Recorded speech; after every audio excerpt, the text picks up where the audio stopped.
In the heart of Central Europe stood a kingdom of kingdoms, a patchwork of duchies, electorates, and principalities held together more by habit than harmony.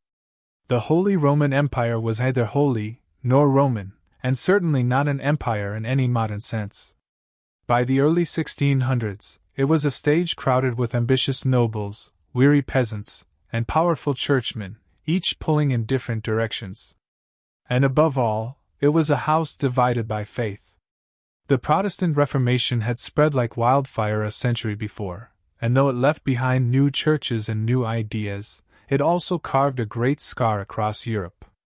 Lutheran princes clung to their autonomy. Calvinists gathered momentum in cities and universities. Meanwhile, the Catholic Habsburg emperors tried desperately to glue the old religious order back together.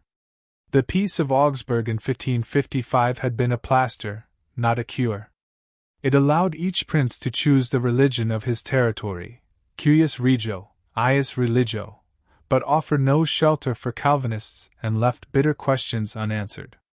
In this uneasy framework, tensions simmered. The Habsburgs, ruling both Austria and the imperial throne, felt their grip loosening. Protestant regions grew bolder, building alliances, forming leagues, and resisting imperial interference. Behind every argument about church lands or town charters lurked deeper fears, about power, loyalty, and survival. A minor dispute could turn deadly because it wasn't really about that monastery or market toll. It was about identity. And no one knew whether to call their neighbor a fellow subject or a heretic. Emperor Rudolf II, who ruled from Prague, was more interested in astrology than administration. His court was a curious place, full of alchemists, mystics, and indecisive policy. While Rudolf brooded over horoscopes, his empire fractured further. Protestant nobles in places like Bohemia and Transylvania flexed their muscles. Catholic clergy pushed back, emboldened by the Counter-Reformation. Jesuits took control of schools and pulpits. In cities like Cologne or Augsburg, where Protestants and Catholics lived side by side, tensions turned into street fights. All this created a thin crust of order over a boiling core of resentment. Power in the empire wasn't centralized. It was a mess of overlapping loyalties. Electors had king-like powers in their territories. Town councils issued edicts that directly contradicted imperial decrees. And everyone, from bishops to barons, feared being swallowed by someone else's ambition. Into this, the next emperor stepped, and things did not get easier. Ferdinand of Styria was no one's idea of a compromise candidate. Deeply Catholic and fiercely devout, he saw Protestantism not just as a challenge, but a disease. Educated by Jesuits, raised in the traditions of militant faith, he believed it was his divine mission to restore the true church across his domains. And thanks to dynastic luck and political maneuvering, he was next in line to inherit Bohemia, Hungary, and the imperial crown. Protestants in the empire took one look at Ferdinand and saw their worst fears incarnate. When Ferdinand began enforcing Catholic policies in his own territories, closing Protestant churches, installing Catholic officials, it sent shockwaves. Protestants in Bohemia, who had long enjoyed religious tolerance, realized the tide was turning. Nobles who had once been loyal to the crown now whispered of rebellion. The stage was being set. No one could say exactly when or how the match would be lit, but the room was already soaked in oil. Meanwhile, outside forces circled like wolves at the edge of the woods. Spain, still clinging to dreams of European dominance, backed Catholic efforts. The Dutch, fighting their own independence war against Spain, rooted for their Protestant brethren in the empire. Denmark and Sweden, rising Protestant powers in the north, watched with interest, and swords half drawn. France, a Catholic nation but no friend to Habsburg supremacy, played its own games, ready to back whoever would weaken the emperor. In short, Europe was a chessboard of shifting pieces, and everyone suspected their opponent was about to move. The Holy Roman Empire, once imagined as a Christian bulwark, was now a creaking machine, ready to collapse under its contradictions. And in Bohemia, one rebellious province stood on the edge of lighting the fuse. It's worth remembering, no one thought a war would last 30 years. Most assumed this would be a skirmish, a revolt, maybe a regional mess to clean up. But in reality, Europe was walking into a storm. And it would start with a window. It started with a window, and a moment that felt almost theatrical, if it hadn't been so dangerously symbolic. On May 23, 1618, a group of angry Bohemian Protestant nobles marched into Prague Castle. Their destination, the office of the royal governors who represented the Catholic Habsburg king, Ferdinand. For months, tension had been building. The Bohemian estates, largely Protestant, believed their rights were being trampled. 2 Protestant chapels had been forcibly closed. Catholic officials were tightening their grip. Complaints had gone unanswered. Now, action would speak. What happened next would be remembered as the Defenestration of Prague, a term that quite literally means throwing someone out a window. In this case, it was 2 Catholic governors and their secretary. The nobles stormed in, shouted accusations, and flung the 3 men out of the 3rd-floor window of the council chamber. Miraculously, all survived, either by landing in a pile of manure or, as Catholics later claimed, by the intervention of angels. Either way, the damage was done, not to their bodies, but to the fragile illusion of peace. Bohemia was now in open rebellion. The Protestant nobles established a provisional government, raised an army, and declared Ferdinand deposed as King of Bohemia. In his place, they offered the crown to Frederick V of the Palatinate, a Protestant prince and a leader of the Protestant Union. Young and ambitious, Frederick accepted. His supporters called him the Winter King, though history would make that title bitterly ironic. His reign lasted barely a season. Ferdinand, for his part, was not the type to tolerate defiance. Recently elected Holy Roman Emperor, he now had the weight of the Catholic world behind him. With Spanish support and the promise of reinforcements from loyal Catholic princes, he prepared to crush the Bohemian uprising. The Catholic League, a coalition of like-minded rulers, rallied around him. They saw Bohemia not just as a rebellious province, but as a symbol of Protestant arrogance that needed to be punished. In 1620, the 2 sides clashed at the Battle of White Mountain, just outside Prague. It wasn't a long battle, only a few hours, but its consequences were massive. The Protestant forces, disorganized and poorly led, were routed. Frederick fled. His brief monarchy collapsed. The Catholic League swept through Bohemia, reasserting control. Ferdinand's men executed rebel leaders, confiscated Protestant lands, and reimposed Catholicism with a vengeance. Churches were handed over to the Jesuits. Protestant books were burned. A generation of Czech nobles lost everything. But if Ferdinand thought this swift victory would end the matter, he was mistaken. The rebellion in Bohemia had tapped into something deeper: resentment, fear, and the long-standing fracture lines between Catholic and Protestant rulers. Other princes watched what happened and drew their own conclusions.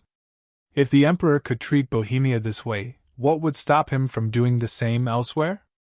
The 30 Years' War was no longer just about Bohemia. It was about survival. Frederick's flight also had wider implications. As a member of the Protestant Union and the ruler of the Palatinate, his defeat was personal for many German Protestants.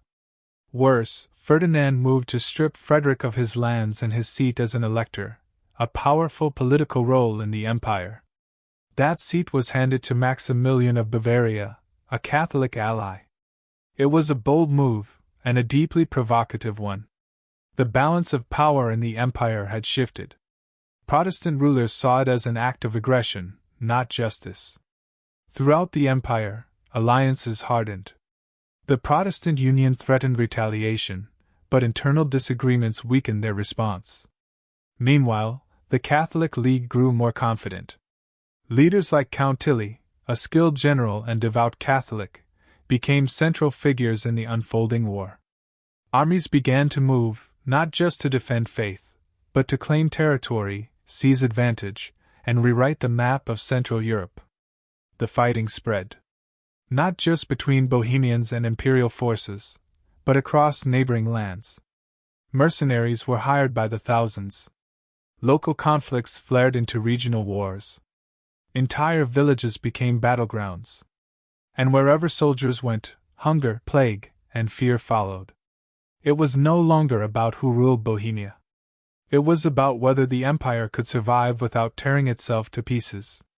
And while the Catholic forces had momentum, cracks were beginning to show. The more Ferdinand pushed to centralize power and enforce uniform religion, the more he alienated neutral or moderate leaders. Some Catholic princes grew uneasy, worried that the emperor's ambitions might swallow their own authority. After all, in the Holy Roman Empire, even allies didn't trust each other for long. By the early 1620s, the war had begun to take on a life of its own. The initial fire in Prague had spread, consuming old treaties and alliances like dry timber. What began as a Bohemian protest had become a German crisis. And it would soon become something even bigger. By the time the fires of Bohemia dimmed, the embers had already spread north and west. Protestant rulers throughout the Holy Roman Empire watched the fall of the Winter King with growing alarm. They saw not just a failed rebellion, but a warning. If Ferdinand could strip Frederick V of his lands and rights, who might be next? Fear turned to fury. And fury began to find its footing. The Protestant Union, though weakened, tried to rally. But internal squabbles, between Lutherans and Calvinists, moderates and firebrands, made coordinated resistance difficult. Many princes were reluctant to risk their thrones or armies. But one figure, a Lutheran king beyond the imperial borders, saw both threat and opportunity: Christian IV of Denmark. Christian was no stranger to the empire's politics. As Duke of Holstein, he held lands within its boundaries, and as a king, he had ambitions to expand his influence over northern Germany. Officially, he stepped in to protect Protestant interests. Unofficially, he smelled blood and gain. With funding from England and the Dutch Republic, Christian led a coalition to confront the Catholic advance. The Protestant wind had begun to blow again. But Ferdinand was prepared. The Catholic League had a secret weapon: Albrecht von Wallenstein. A Bohemian noble who had switched sides after White Mountain, Wallenstein was brilliant, ruthless, and utterly pragmatic. He raised a private army, not from loyalty, but profit. Unlike traditional feudal levies, Wallenstein's forces were mercenaries, bound by coin. And they fought well. Very well. As Christian's forces moved into northern Germany, Wallenstein and Count Tilly of the Catholic League responded with crushing efficiency. In battle after battle, the Danish-led armies were pushed back. The Catholic victories were not just military, they were psychological.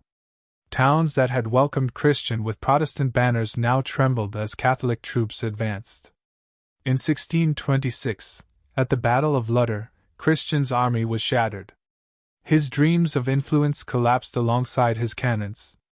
And so, Denmark receded from the stage, bloodied and humiliated. But Ferdinand did not stop there. With victory came boldness. In 1629, he issued the Edict of Restitution, a sweeping decree that demanded the return of all church lands taken by Protestants since 1552. It wasn't just a legal move. It was a sledgehammer aimed at Protestant autonomy. Hundreds of monasteries, bishoprics, and church-owned properties were now up for recatholicization. The backlash was immediate. Even Catholic princes began to squirm. The edict meant that imperial power could strip away decades of land and wealth, no matter who held it now. Ferdinand's drive for religious uniformity was beginning to resemble tyranny. The Protestant nobles were furious. But the Catholic ones were nervous too. Amid this growing unease, eyes turned to the north once more. A new figure was rising, a king with fire in his sermons and steel in his marches, Gustavus Adolphus of Sweden. Gustavus was a warrior king. Young, charismatic, and deeply committed to Lutheranism, he had turned Sweden into a disciplined military force. His armies were modern, tactically agile, professionally trained, and armed with mobile artillery that could move faster than traditional cannons. More than that, he saw himself as a defender of the Protestant faith. With Ferdinand's imperial reach extending like a shadow across the Baltic, Gustavus was not content to wait. In 1630, Gustavus landed in Pomerania with his Swedish army. It wasn't a massive force, but it was well led and had a clear purpose. Unlike Christian of Denmark, Gustavus did not march for personal glory alone. He had a vision: to check Catholic aggression, protect Protestant lands, and bring balance back to a fractured Europe. His early campaigns were swift and brutal. Cities like Frankfurt and Der Oder fell quickly. More Protestant princes began to rally to his cause. They saw in him not just a foreign invader, but a liberator. A northern Moses, come to part the Catholic Sea. Even some of Wallenstein's supporters began to wonder whether the tide had turned. Meanwhile, Ferdinand had grown suspicious of Wallenstein's ambition. Though Wallenstein had won many battles, his loyalty seemed driven more by profit than principle. Other Catholic princes complained. He levied heavy taxes, seized supplies, and acted like a king in all but name. In a moment of imperial overconfidence, Ferdinand dismissed him. It would prove a costly mistake, because Gustavus was just getting started. As Gustavus Adolphus swept deeper into the Holy Roman Empire, the war entered a new, electrified phase. He was no longer just a Swedish king fighting a foreign cause, he had become the face of Protestant resistance. His battlefield victories, particularly at Breitenfeld in 1631, sent shockwaves through Europe. For the first time in years, Catholic forces tasted full-scale defeat, and Protestant morale soared. At Breitenfeld, Gustavus used his tactical genius to outmaneuver the seasoned Count Tilly. With flexible formations and coordinated infantry firepower tactics, his army danced circles around the older Catholic League's rigid style. Tilly's men, confident from years of victory, were overwhelmed. When the smoke cleared, tens of thousands lay dead or scattered. It wasn't just a win, it was a thunderclap. In the aftermath, Protestant princes who had once cowered now saw a chance to reclaim their lands and dignity. Saxony, long sitting on the fence, joined Gustavus. Cities opened their gates without a fight. As he marched south, the Swede was welcomed more like a savior than a conqueror. Churches rang bells. Townspeople threw flowers. The tide had turned. But Gustavus wasn't simply out for military victory. He came with plans, reformist ideas, administrative overhauls, a dream of a Protestant coalition that would check Habsburg power for good. And that made Ferdinand more nervous than ever. The emperor now faced a brilliant general with a righteous cause and growing support. Worse, Tilly had fallen in battle, and without Wallenstein, who had been dismissed in arrogance, Ferdinand had no commander capable of halting the Swedish advance. Reluctantly, Ferdinand sent for Wallenstein. The Bohemian warlord returned, but on his terms. He demanded vast autonomy, a private army loyal only to him, and the freedom to conduct war as he saw fit. Desperate, Ferdinand agreed. Wallenstein quickly raised a fresh army, and his mere presence stabilized the imperial front. But peace was no closer. Wallenstein wasn't interested in reconciliation. He was interested in power, and no longer particularly loyal to Catholic unity or Ferdinand. Meanwhile, Gustavus took the fight further south. He invaded Bavaria, heartland of the Catholic League, and captured Munich. The very core of Catholic resistance now trembled. For a brief moment, it seemed the Swedes might not just halt the empire, but unmake it. Then came Lutzen, 1632. The battle was vicious, shrouded in smoke and early morning fog. Gustavus knew Wallenstein was nearby and wanted to strike first. What followed was a day of chaos. Cavalry charges in the mist, cannon smoke blotting out the sun, shouted orders lost in the wind. It was brutal and bloody. Gustavus led from the front, as he always had. But this time, it cost him. Caught in confusion and separated from his men, he was surrounded and shot. The Lion of the North died on the field. His death was a hammer blow to the Protestant cause. Though the Swedes technically won Lutzen, they lost their soul that day. The war did not end with his death. But it changed again. Swedish commanders tried to hold the line, and Protestant allies fought on. Yet without Gustavus' vision and charisma, their unity faltered. Wallenstein, meanwhile, became more erratic. He negotiated secretly with Protestant leaders.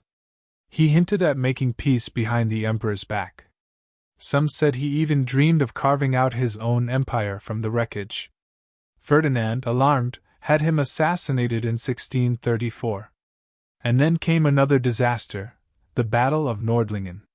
In 1634, the imperial forces, now bolstered by Spanish troops, struck a devastating blow against the Swedes and their allies. The loss shattered Protestant confidence. One by one, their German allies sued for peace. The Edict of Restitution was suspended, but the damage had been done. Sweden retreated. The empire exhaled. And yet, still, it was not over. Because watching from across the Rhine was another Catholic power that feared a strong Habsburg Empire far more than it loved religious unity. France. Though Catholic, France under Cardinal Richelieu had no intention of letting the Habsburgs dominate Europe. And so, with Machiavellian clarity, France entered the war, on the Protestant side. The 30 Years' War had begun as a religious struggle, a question of Catholic versus Protestant. But now, with France's entry, it transformed into a political monster. The war was no longer about faith. It was about balance of power. About kings, crowns, and control. And it would get even bloodier from here. When France stepped into the fray in 1635, the 30 Years' War morphed fully from a holy crusade into a dynastic death match. The Catholic kingdom, led by Cardinal Richelieu and later Cardinal Mazarin, had no illusions of religious solidarity. They were realists. France's fear wasn't Protestantism, it was encirclement. With Habsburg Spain to the south and the Habsburg Holy Roman Empire to the east, France was being squeezed. And so, the French crown threw in its lot with Protestant Sweden and what was left of the Protestant German states. It was a bold, cynical, and ultimately devastating move. Now two great continental powers were at war, not just by proxy, but openly, with armies marching across the Rhine, the Alps, and the Pyrenees. The scale exploded. The suffering multiplied. By this point, Germany had been reduced to a carcass picked clean by mercenaries. Once great cities were hollowed out. Farmlands turned to wastelands. Populations fled or perished. Soldiers lived off the land, which really meant robbing the peasants who once worked it. Roving bands of fighters changed sides more often than they changed boots. No one was clean. No side was holy. France quickly proved a formidable new player. With deep coffers and well-organized forces, they launched offensives into the empire, coordinating with Swedish efforts from the north. The goal wasn't to conquer land for Catholicism, it was to bleed the Habsburgs dry. Meanwhile, Spain threw everything it had into the conflict, hoping to keep its imperial cousin strong and preserve its own crumbling dominance in Europe. Battles flared up in every direction: Freiburg, Rocroi, Lens. Every campaign left towns burned, rivers clogged with corpses, and fields barren. But none brought final victory. This wasn't a war of swift conquests. It was a war of attrition, of slowly grinding your opponent down until he simply couldn't continue. Armies ballooned to unprecedented size. Some battles involved 50,000 men on each side. And yet, with every clash, it became harder to tell what exactly was being fought over. Religious zeal had faded. Ideological banners drooped in the mud. Now it was about survival. About vengeance. About making sure the other side paid. Even within France, support for the war frayed. The nobility bristled at the power of Richelieu, and the common people groaned under the weight of taxation. In the empire, smaller states begged for peace. Bavaria, Saxony, and Brandenburg switched sides repeatedly, trying to avoid total ruin. Diplomats whispered in back rooms, while generals torched villages on the front lines. But still, the war dragged on. Sweden re-entered with renewed fury in the 1640s, determined to regain influence after earlier losses. Their armies pushed into Bohemia, threatening Prague itself. France continued its grind against Spanish positions, especially in the Spanish Netherlands. At sea, naval skirmishes mirrored the chaos on land. Even distant regions like Catalonia and Portugal, inspired by the breakdown of order, rebelled against Spanish control. Meanwhile, the common people, the ones who never had a voice in any of this, suffered in ways that defied belief. Entire regions saw their populations cut in half. Famine followed armies like a shadow. Disease swept through refugee camps. Mothers buried children by the roadside. Priests struggled to find words to explain it all. And still, the horses marched. Still, the cannons fired. In one of history's grimmest ironies, the longer the war went on, the more impossible peace became. Every faction feared losing more at the table than on the battlefield. Every new treaty proposal was met with suspicion. Would signing now mean ceding too much? Could one more campaign shift the balance? But eventually, even the mighty grow tired. By the late 1640s, all sides were bleeding money and men. Spain was faltering. The Holy Roman Empire, once the stage of glory and God, was now a patchwork of ash and ruin. Even France, though victorious in many ways, realized that further gains would come at too high a cost. And so, after years of false starts and bitter haggling, real negotiations began. In the twin cities of Münster and Osnabrück, diplomats from every corner of the war-torn continent gathered. Protestants, Catholics, kings, envoys, they all sat at the same tables, flanked by stacks of grievances and armed guards. They were not friends. But they were finally ready to talk. They called it the Peace of Westphalia. But it wasn't one treaty, it was dozens. Signed in 1648 after years of negotiation, the peace was a sprawling, delicate web of compromises that sought not to fix Europe, but to simply stop it from bleeding. It marked the end of the 30 Years' War, but also the end of an era, a final nail in the coffin of medieval dreams of universal empire under one church and one ruler. The first and most urgent task was to halt the fighting. Armies were still in the field, borders still contested, and troops still foraging, often violently, for food. But the sheer exhaustion of war had opened a sliver of agreement. No one was going to win outright. Even the most hardened generals saw the writing on the wall. The only thing left to conquer was more misery. So they compromised. The Holy Roman Empire would survive, but only as a shell of what it once was. Imperial authority, already fragmented, was now formally gutted. Each prince, whether Catholic, Lutheran, or Calvinist, would have full control over religion in his territory. Calvinism, once excluded, was now officially recognized. It was a small clause in legal language, but a massive symbolic shift. Europe was no longer pretending to be spiritually united. The Edict of Restitution? Cancelled.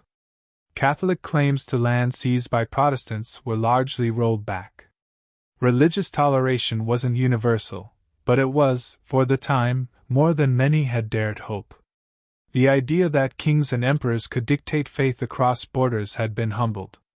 Faith would remain, of course, but war, at least this kind, would no longer wear its robes so easily. Territories were reshuffled like cards in a tired dealer's hands. France gained Alsace. Sweden took control of northern ports and rivers, gaining not just land, but influence. The Dutch Republic and Switzerland were formally recognized as independent nations, ending centuries of imperial claim. Spain, weakened and weary, began its long descent from European dominance. But perhaps the most lasting legacy was less about land and more about the idea of sovereignty. For the first time, international diplomacy took center stage. The Peace of Westphalia became a template, not for peace itself, but for how nations might coexist without annihilating one another. It introduced the modern concept of statehood, borders, rights, recognition. It wasn't utopia. But it was a start. And yet, none of this undid the damage. The 30 Years' War left Central Europe gutted. Some regions lost half their population, through war, famine, plague, and flight. Entire villages vanished from maps. Crops failed for years, not because of bad weather, but because no one was left to plant them. Wolves roamed through deserted farmland. Children grew up never knowing peace. Elders died without seeing it return. In Germany especially, the trauma lingered. A generation had been born, raised, and buried under fire. Local dialects died out. Traditions faded. The people who returned to rebuild towns did so with fewer neighbors, weaker bodies, and haunted memories. Historians would later compare the devastation to a plague. And they wouldn't be exaggerating. But history, as always, marched forward. France emerged stronger, its power consolidated under a rising star, Louis XIV. Sweden's military prestige soared, though its influence would wane in the decades to come. Spain limped away, its golden age firmly behind it. The Holy Roman Empire staggered on in name, but real power would now belong to the rising nation-states. The age of empires ordained by God gave way to courts, cabinets, and balance of power politics. As for the people, the farmers, tailors, teachers, and traders who had no say in the matter, they did what survivors always do. They rebuilt. Slowly. Grudgingly. And always looking over their shoulder, wondering when the next wind would bring fire again.